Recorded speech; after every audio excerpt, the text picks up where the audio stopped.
চিরতন গৌর হরি।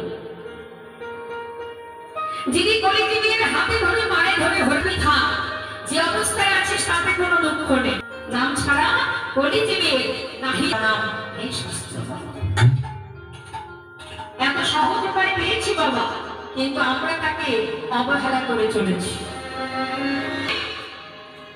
অনেকে বলে কীর্তন শুনতে যাব, কীর্তন শুনে যদি রাত্রে জাগি, রাত জাগলে সকালে থেকে উঠতে পারবো না, কাজে যেতে পারবো না, আমার সংসার চলবে না।